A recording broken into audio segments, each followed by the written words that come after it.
Now we're going to talk about errorless learning. This is different from error correction because our goal with this strategy is to prevent the error from happening in the first place. To do this, we're going to use most to least prompting, which is the opposite of that just enough strategy we talked about. And so we're going to watch this video back of Mr. Accord's classroom again with that in mind. So we want to notice the most to least prompting, preventing the error from happening. And we're also going to look at how different students need different levels of prompting to be successful with this task.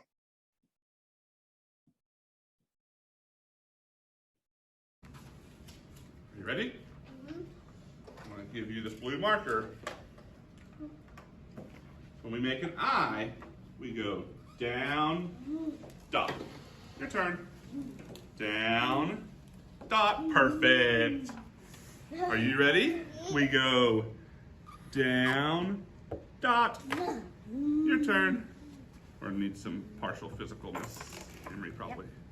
Okay, hold the marker. Yeah. Trace, let's go down. Good job. Dot. Good job. Emma, do you need help or can you do it? I think you can do it. She's got it. Down, dot. Your turn. Down. Ooh, dot. Dot.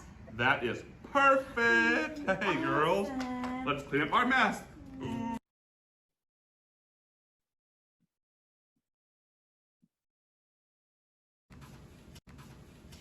Are you ready? Are you ready?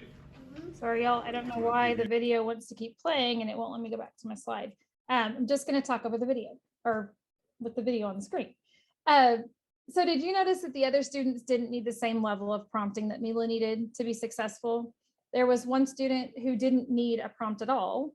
The other student on the far right needed a model prompt. She needed that the para to kind of show her what she was doing, and then she did it on her own. Mila needed a partial physical prompt. And the teacher, Mr. Accord, knew that Mila had continually made errors with writing the letter I, so he didn't want her to practice incorrectly. He wanted her to practice correctly from the very beginning. So he was intentional in planning to begin with the most intrusive prompt. In this case, it was a partial physical prompt to prevent her from making the error. It set her up for success. She was able to practice correctly, and that's exactly what we want. We want students to practice the correct skill so that we don't spend valuable learning time later reteaching and correcting mistakes that could have been prevented in the first place. This is especially important for students who have trouble correcting errors once they've practiced them. That's true for all of our students, but some of our students, and you probably can think of a few students that you know, if they practice the error, it is really hard to then break that pattern and correct it. This strategy can also reduce the anxiety and the negative emotions that are associated with being wrong and having to be corrected frequently. You probably also know students who have that characteristic. And so success from the start with that first answer will build their confidence.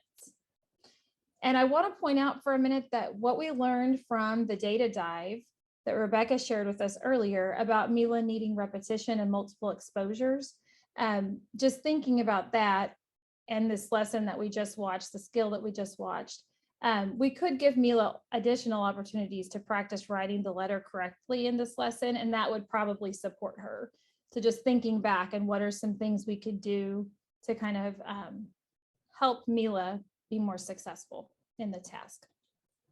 Okay, so this is very similar to the one Gretchen showed us earlier with a different skill.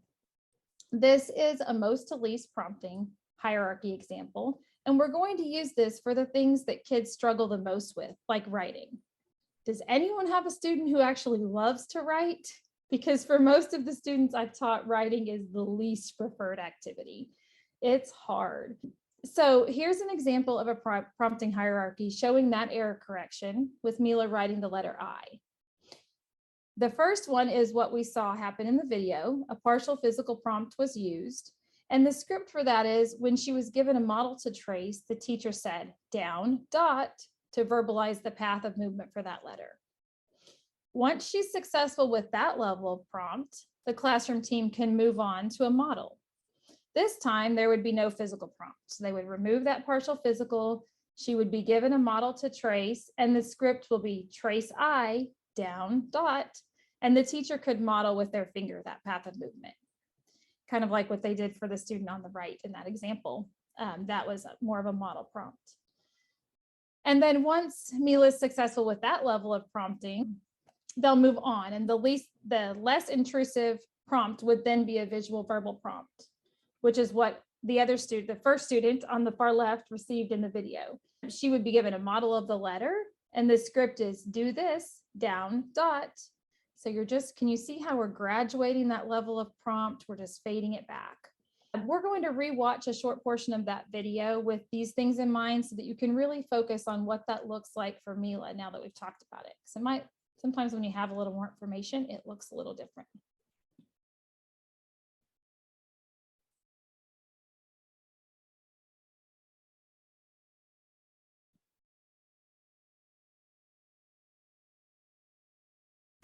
Are you ready?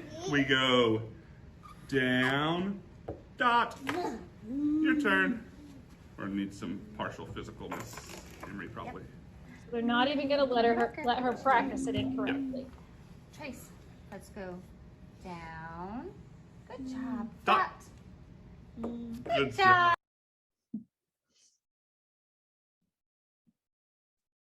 Okay, so we're going to talk next. I've got to get my slides back there, don't I? About fading prompts. So while errorless learning, or that most to least prompting, does have a place, just like with all other prompting strategies, we don't want to live there.